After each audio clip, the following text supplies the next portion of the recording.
I'm standing in the study of 48 Doughty Street in Bloomsbury, and I'm looking at a fairly ordinary mahogany desk. But there's something very special about this desk.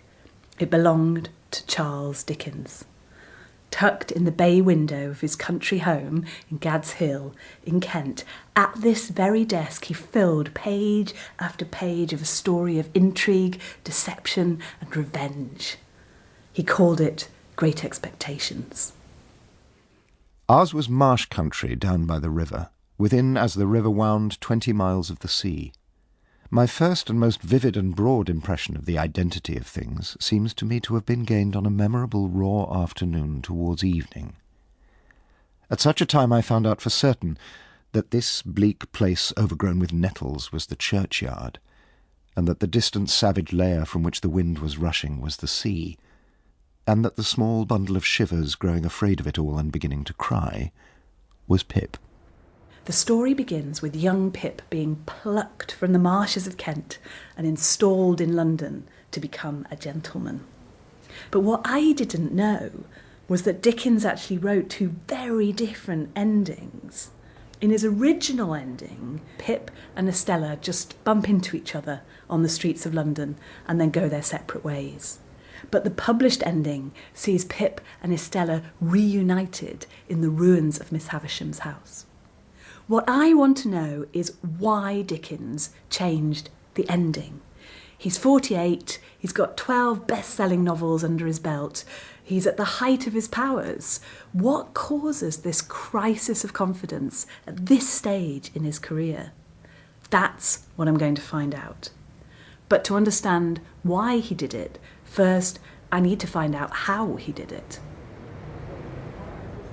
Well, it turns out that wasn't so hard. I'm used to a book being a book. But back in Dickens's day, novels came out in parts, tantalising instalments in periodicals and journals.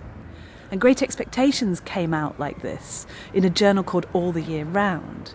So I think if I can find out more about this publishing process in Victorian England, it might help me begin to piece together this story about the ending change. So I'm going to go and talk to Professor John Drew at the University of Buckingham, and we're going to start by looking at the manuscript itself. He often liked to use blue paper. Why was that? Do we know? Just a habit of his, and a particular colour of blue ink. These are the slips. So we're looking now at the facsimile of the manuscript. That's right. And once these arrive at the printers often put a line across individual pages in order to chunk it up for the compositors. And can you just explain what a compositor is? Because, of course, in the 21st century, everything's digital. We don't have... Do these roles even exist anymore? Well, a compositor was an extremely skillful craftsman who selects little blocks of movable type and very, very quickly set up type in reverse. In reverse? In reverse. Every word they set backwards all the way... Within a tray that can then be locked tightly shut so that none of the movable type falls out. Wow. Extraordinarily quick work and quick-witted work. And I think you'll agree that Dickens's handwriting... It's indecipherable. I mean, I can see Orlick, and I was looking at another page and I could see Camilla, who Jo nicely refers to as Mrs. Camel at one point, which I think is lovely. As a compositor, you obviously had to be a very good handwriting reader, didn't you, as well? And thus we get an interesting intervening stage, a necessary intervening stage, which is the point at which the compositors set up what's called a galley proof.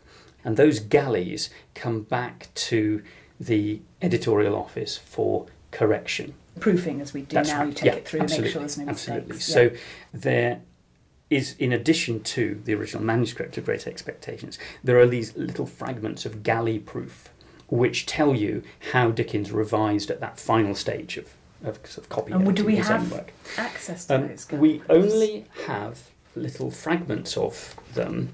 These are galley proofs of the first two endings that were set up in type. OK, so both endings were set. The first ending wasn't just an idea, he actually wrote it and was about to publish it. But suddenly it gets dropped and another one put in its place.